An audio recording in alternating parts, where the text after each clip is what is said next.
65. It's another flipping Elizabeth hammered coin. Look at that. And there's one there, look. You're not coming back. Sometimes you've got to show these whippers how it's done. Do you know what I'm saying?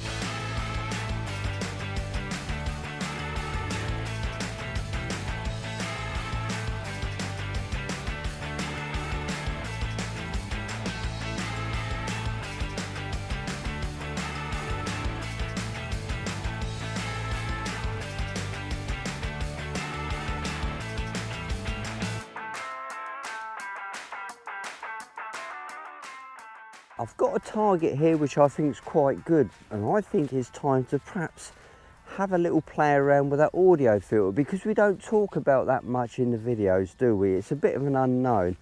So what the audio filter does, it filters the target, it sweetens it up, it smooths it out. But at higher levels, it can give you a little bit more depth, it can clean up those choppy sounds. But the disadvantage with using higher levels, it can also sweeten up the iron to make that sound a little bit too good. So here we go. Let's start off with audio filter 0. Now there's a target here which is close to iron, I'd say. Have a listen. Hear how that's square? That's a nice sharp sound.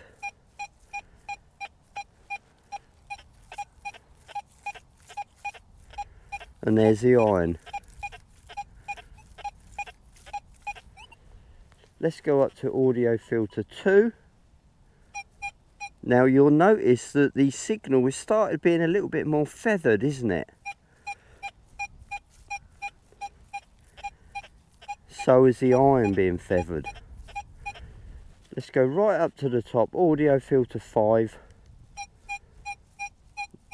That sounds absolutely lovely, doesn't it? And it's feathered the iron.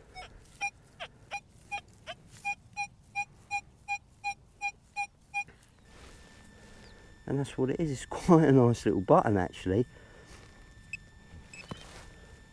Yeah, quite a good little button. I think what the audio filter does is takes away some of those fringe noises what's associated with deep targets. You know, the deep targets what might have a slight ground buzz with them and things like that. That's a good one. And because it's taking away the fringe noises, I think it encourages you to dig a little bit more, because it sweetens up some of those suspicious targets, but it does sweeten up some of the iron targets. Let's have a look at this one just quickly. It's coming up at 45. Piece of lead. There you go, nothing wrong with that. But can you hear it's got that? A quick on and a quick off. It's almost square. Nice sound. Let's go to audio. Go down to PWM. See what that sounds like.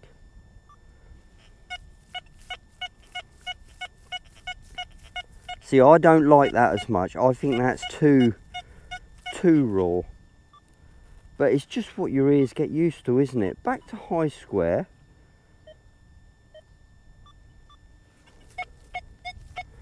Anyway, I digress.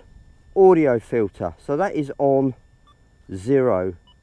Let's go up the audio filters as I'm sweeping. 0.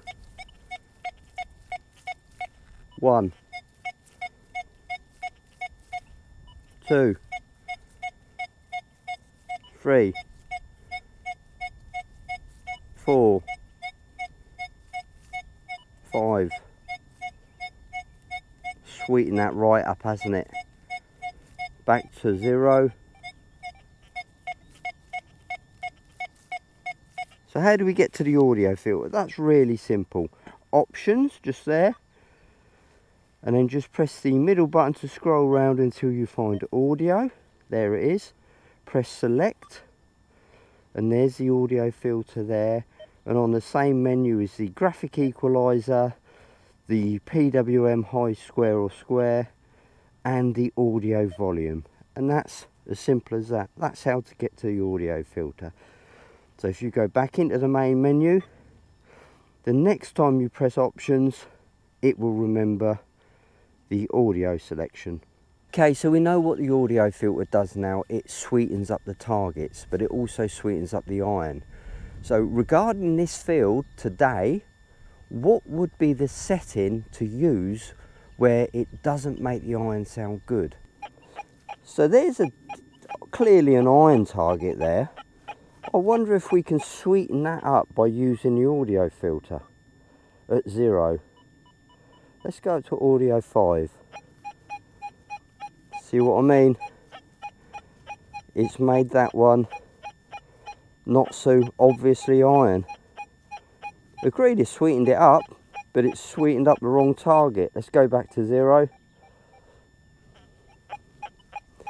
Choppy, clunky. Okay, let's try 1.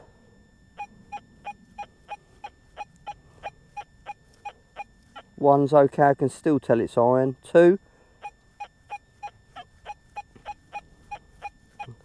We're getting into no man's land now, aren't we?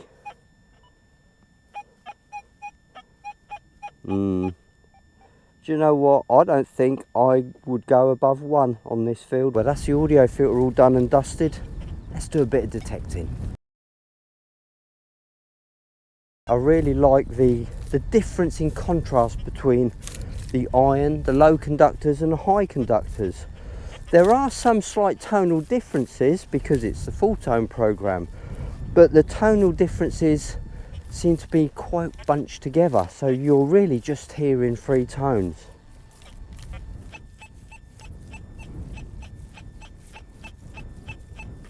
That's got an iron tone with it. I'm not going to dig that. Iron. That's better. That's coming up at 59, 60. Sort of low to mid conductor.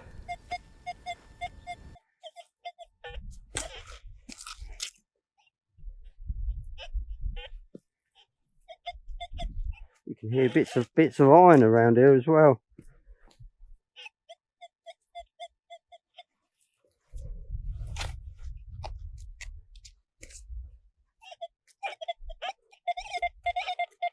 That'll do.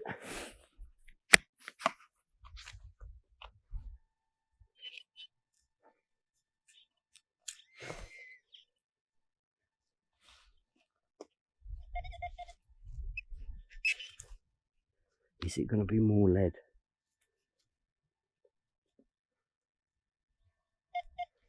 Well, it's not lead.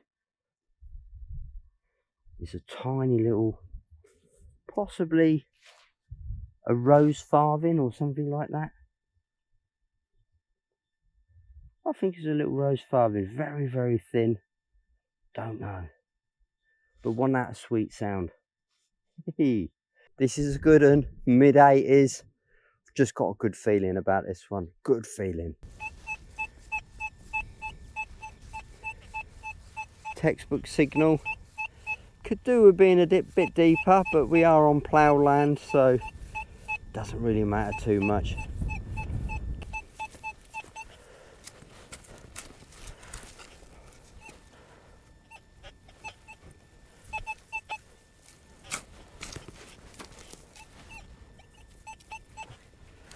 Okay, it's gonna make me work for it. Come on, come on. The rain's coming. I'm in a rush. Ah, what is that? Laid on the surface there. Can you see that? What is it? I think that looks like a bit of an artifact. Perhaps some sort of a fastener. I don't know. What do you think? Look at that. Laying on the surface. Big old shoe there. One interesting thing about these horseshoes, I used to help a farmer get in his harvest a few years ago, and we had quite a few stoppages with the combine because horseshoes were laid on the surface. They get picked up by the combine and just go around the workings like a pinball machine, and it's big problems getting spares for combines, especially during harvest time. So guys, if you see anything like that and you don't want to bring it back with you, just put it somewhere safe and out of the way, and you'll help the farmers out immensely. I think that's quite deep because it's soft, isn't it?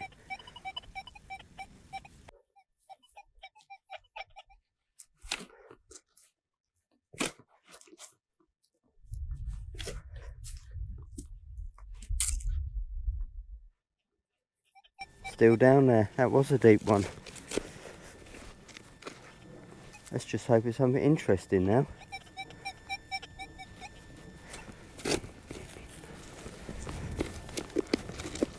Okay, that's about, I don't know, 10 inches down now. Oh, she's out less than that. Perfect.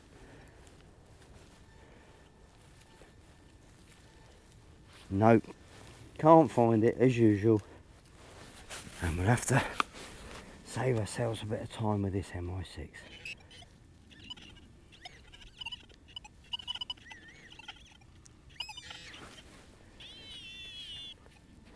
I can see what it is. It's a little button. It was a little button.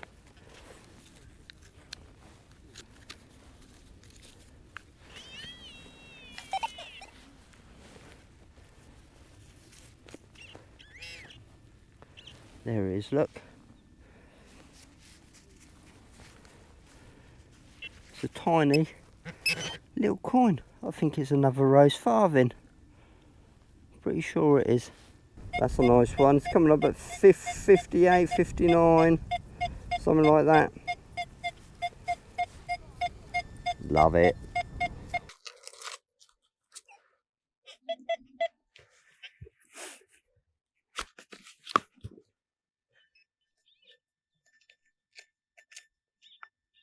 Go on.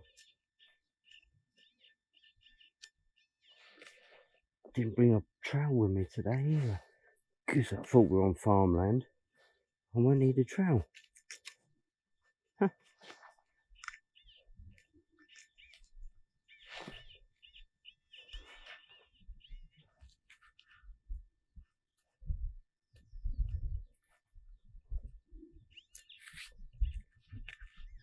Oh, there it is, look. That is tiny. And it is a hammered coin. And it is an Elizabeth. Look at that. It's a beauty, isn't it? Real nice little coin, that. Pleased with that. Brilliant stuff. Come up at about 54. Can't remember. 54 was it? Sweet mid-tone. Yay! 65. Look at that lovely sound. Big stone there, look. Try and work around that if I can.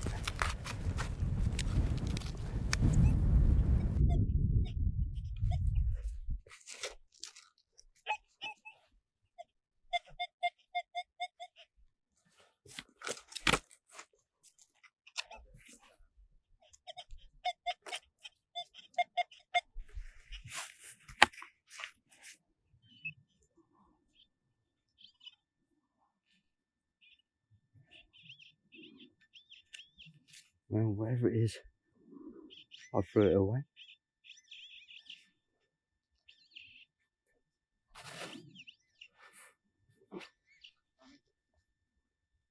That's what it is. Oh, yes, yes, yes, yes, yes, yes, yes, yes, yes, yes, yes, yes, yes, yes, yes, yes.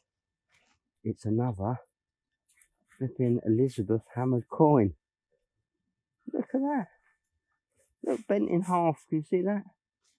Yay! Look at these two. Look, there's one there. And there's one there, look. You're not coming back. Sometimes you've got to show these whippers how it's done. Do you know what I'm saying? That is a nice one. I want to get young Paddy to have a look at that because he's pretty good on the identification. Look at that. It's a Queen Elizabeth penny, I'm pretty sure. You can just see there's a number 1 just there, which is going to be for 1601, which is the mint mark because there's no date on this coin. and it's beautiful condition in there. Sadly it's bent, but stunning coin. I've had a fantastic day. Thank you very much for watching, everyone, and I'll see you soon. Bye for now. Hang on a minute. Hang around a bit. Don't go, guys. I've got a target there, look.